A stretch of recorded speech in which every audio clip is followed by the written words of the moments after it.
আসসালামু আলাইকুম ভিউয়ার্স, কেমন আছেন সবাই? আশা করি আপনারা অনেক ভালো আছেন। গরিবের ডাক্তার ইউটিউব চ্যানেলে আপনারা সবাইকে স্বাগতম। আজকে আমি আলোচনা করব পবিত্র জুমার দিনে শুক্রবারের নামাজ পড়ে আসলে মাত্র এখানে আলোচনা করব পশুর যদি 3 দিনে জ্বর হয় তখন আপনি কি করবেন। আজকে আমরা এই রোগের চিকিৎসা নিয়ে আলোচনা করব এবং রোগের লক্ষণ কিভাবে চিকিৎসা দিবেন পূর্ণ বিস্তারিত আলোচনা করবো আজকে এই ভিডিওতে। তা আশা করি ভিডিওটা ধৈর্য সহকারে দেখবেন, এতে আপনারা নিজে পশু চিকিৎসা নিজেই করতে পারবেন ইনশাআল্লাহ। প্রথমে আমরা জেনে নেই যে আপনার গাভীর যদি পশু যদি 3 দিনে জ্বর হয় তখন আপনি কিভাবে বুঝবেন, সেটা আগে আপনার আলোচনা সেটা আগে শিখে নেন, পরে আমরা চিকিৎসা দেবো। কারণ রোগ যদি না ধরতে পারি তো চিকিৎসা কিন্তু করতে পারবো না, ঠিক না? আমরা প্রথমে আলোচনা করি লক্ষণ নিয়ে, আমরা রোগ ধরার চেষ্টা করি আগে। এখানে যদি যখন আপনার পশু যদি দেখেন যে 3 দিনে জ্বরের লক্ষণগুলো একটা এখন মন্দে শুনবেন।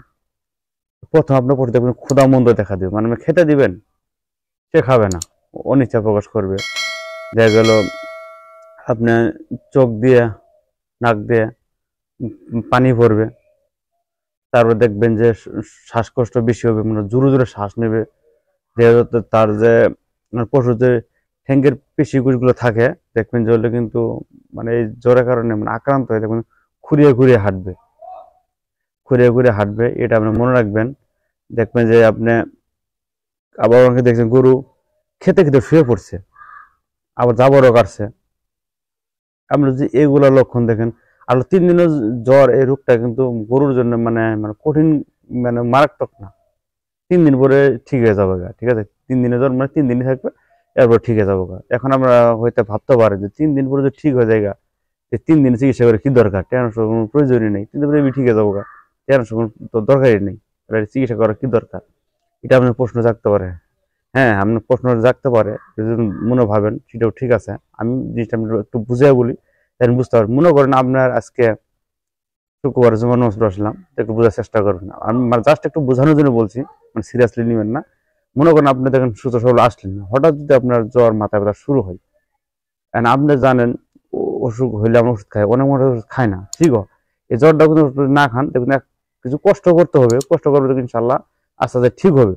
তাহলে আপনি জানেন আজকে যদি আপনি অসুস্থ, যে ওষুধটা আজকে খাইতেন, আপনি কি একটু আরাম পাইতেন না, একটু শান্তি পেতেন না? আর যে ওষুধ না খাইতেন আপনাকে এই যে অসুস্থতা যে কষ্টটা সেটাকে আপনাকে ভোগ করতে হবে, সেটা তো আপনারা জানেন।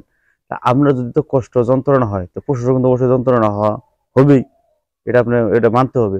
সেজন্য মানে রোগ তো রোগী, সে পশুর হোক মানুষের হোক, সেটা কিন্তু অবহেলা করা যাবে না। নিজের যেমন চিকিৎসা প্রয়োজন আছে তেমনি পশুরও কিন্তু চিকিৎসা প্রয়োজন আছে। কারণ যদি যদি চিকিৎসা না করেন, যদি মারা যায়, তখন কিন্তু আপনার জন্য একটা ক্ষতিদায়ক হবে। মানে ক্ষতি বলে মানে অনেক কিন্তু পশুটা কিনে অনেক টাকা করে খরচ করে, অনেকে স্বপ্ন থাকে যে সামনে রমজানে পরে আসবে কুরবানি, অনেক আশা যায় গরুটা বিক্রি করে কুরবানি হাঁটাচ্ছে, বিক্রি করে অনেকেই অনেক কিছু করবে।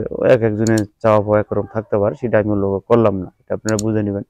তেমনি হ্যাঁ, যদি পশু অসুস্থ হয় 3 দিনে হোক আর যে কয়দিনই হোক, আসলে কি রোগ হলে পরে চিকিৎসা করবেন।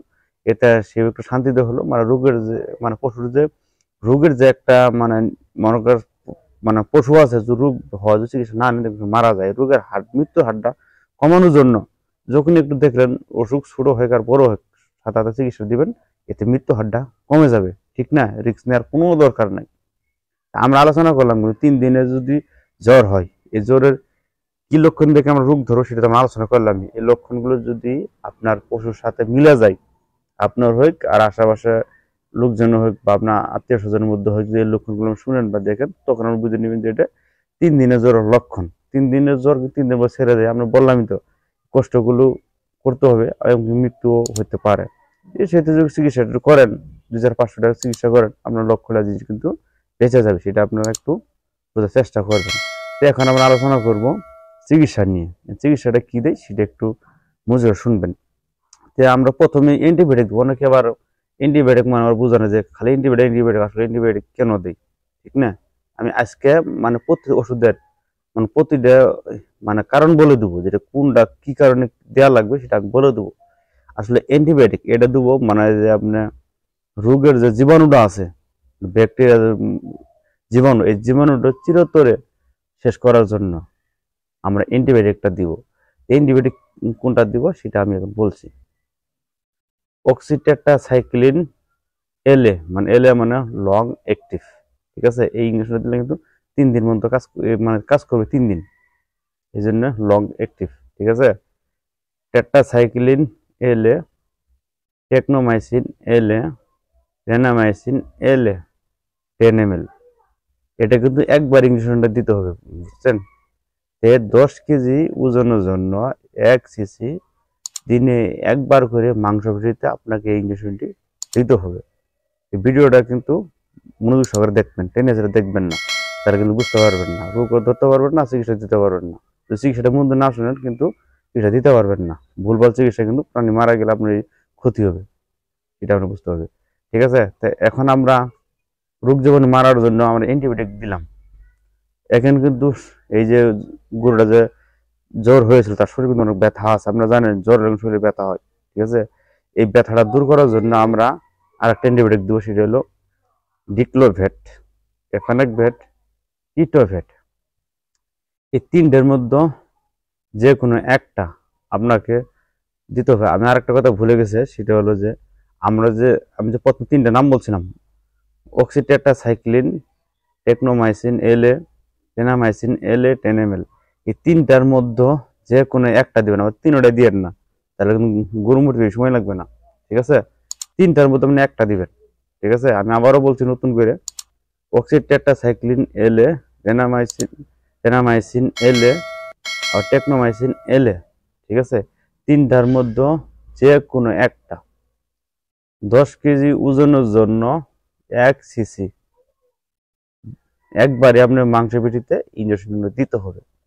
তারপর বললাম যে ব্যথার জন্য আপনাকে ডিক্লোভেট, এফানেকভেট, ইটোভেট 3টার মধ্যে যে কোনো একটা আপনি বেছে নেবেন। 25 কেজি ওজনের জন্য 1 মিলি দিনে একবার করে 3 দিন আপনাকে মাংস পেটিতে এই ইঞ্জেকশনটি দিতে হবে। এই ইঞ্জেকশনটি দিলে পরে এই গরুর আর মানে ব্যথাটা থাকবে না। এখন মানে জীবাণু মারার জন্য অ্যান্টিবায়োটিক দিলাম, ব্যথা দূর করার জন্য আর অ্যান্টিবায়োটিক দিলাম।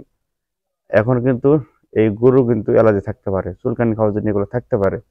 এইটাকে কিন্তু আল্লাহ মানে যদি না হয়, ইঞ্জেকশন না দেওয়া হয়, তো এই রোগটা কিন্তু একটু একটু থেকে যাবে, মানে গরুটা পরিপূর্ণভাবে সুস্থ হলো না, ঠিক আছে। আমরা পরিপূর্ণ সুস্থ করার জন্য আমরা আরেকটা অ্যান্টিবায়োটিক ব্যবহার করি, সেটা হলো হিস্টাভেট, এস্টাভেট, ডিলারজেন, ঠিক আছে।